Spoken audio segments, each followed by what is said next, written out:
Mad, Sick, Reggaeville. Yeah, man, reggae nights.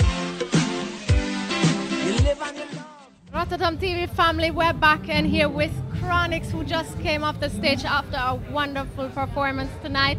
He performed with the Zinc Fence Redemption for the first time at Rototom Sunsplash, and he brought a lot of people with him. Janine was there, Jezzy Royal was there, Kabaka Pyramid was there.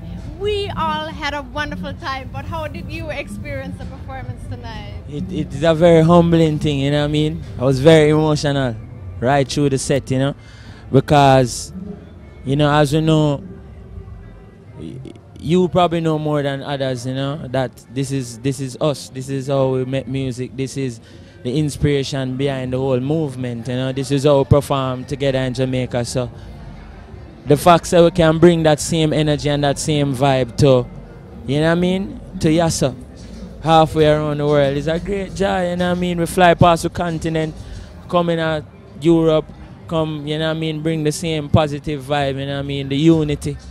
That thing where people need to say about reggae, you know, because we see a lot of feud and we hear a lot of this and that. You know, that unity that people need to see. It's a great joy that we are able to spread that unity and that love to everybody, yeah. And today you're not having only the chance to be here as a reggae performer, but you met the people at this very particular session of the Reggae University, telling the people about the sense of unity of the reggae revival movement. So what about the vibe this afternoon at the session of the Reggae University? Yeah, it was my first time at a university. Yeah, because and the greatest thing is that it was a reggae university, you know.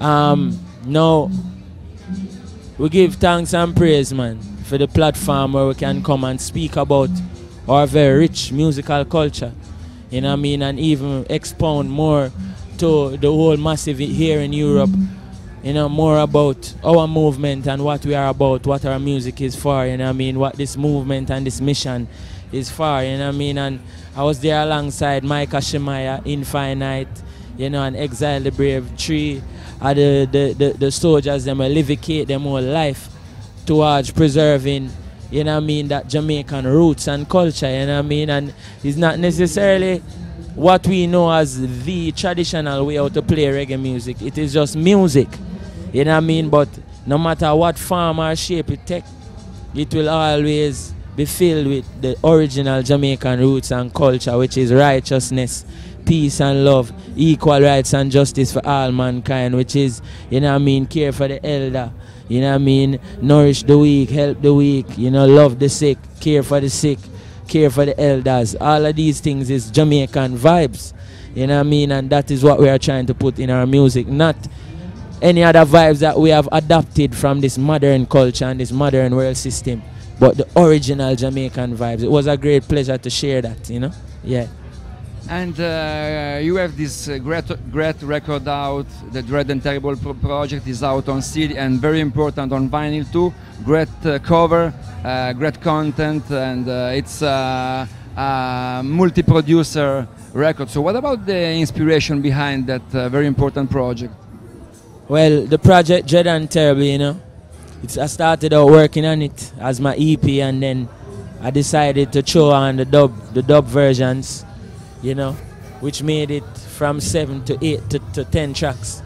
You know what I mean? And now we have a project with 10 tracks. We released it with a little mini movie for Rasta Man Wheel Out, and you know what I mean? We just did the video for Capture Land to be released soon alongside LRG, and you know what I mean? It's just a great joy. The main thing about the project is, you know what I mean, it is to mark the assembling of a new generation of youths who, you know what I mean, need to know the importance of our culture, because now we find ourselves as a part of a movement that is decades old. So we have to know what happened in the decades before we came about, you know, and that is what the record, the whole record is about, you know, and it deals with a whole heap of our side of history. Because we are told a lot about history and Caribbean history and European history, but our side of the story is almost never been told. You know, so it says a lot about our account of what happened with slavery within capture land and, you know, the Eurocentrism and the Europeanization of us Africans, and, you know what I mean? And these things are very serious atrocities, and we as Rasta, what Rasta created for us as Rasta youths within the inception of Rasta, it gave us a hope. It gave us something to lean on, and it redeemed us from that whole ordeal and that, you know, atrocity and that catastrophe, you know, that genocide and all of that. Like, it redeemed me from it. Now we's new people. We's dignified people, because now we are a people of royalty led by a king. You know what I mean? So that's what Rasta did for us, and the project kind of outlined them things there, you know. Rasta Livity and health, fitness within Sperling and all of them songs. It's just what Rasta have been dealing. It's like a history book for the youth, for the younger youths. Yeah. And you spoke of it already. Rastaman Villa, the visual came with the EP, and it was not just a music video, it was a whole short movie done by the great Bedrest Casa, who has done more than hundreds of music videos. How was working with him? And another question, because I felt like it catch the vibe a bit of the Rockers movie, and I know Rockers was not done with a script, it was all improvised. So was Rastaman Villa done in a similar fashion, or how was it like? Yeah, well, there was a concept, but nothing was written, because what we are doing, we are trying to capture our, you know what I mean? And it so happens that the way we live now is very, you know, it have a lot of that element within it, the whole rockers vibes, and because we are children of reggae music. When you check it, everybody in Zinc Fence, redemption, you know what I mean?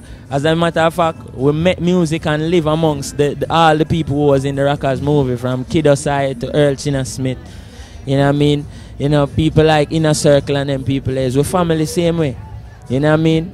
The Sly and Robbie, all of them is we family them same way, Arsmouth and all of them. So we know we find ourselves in a situation where we did have to just put that there and make it known and say, oh, it's the same thing as it was in the beginning, so shall it be in the end. You know what I mean? So yeah, and I mean, who is better to do it than Raskasa? You know what I mean? He is just a personality by himself, you know what I mean?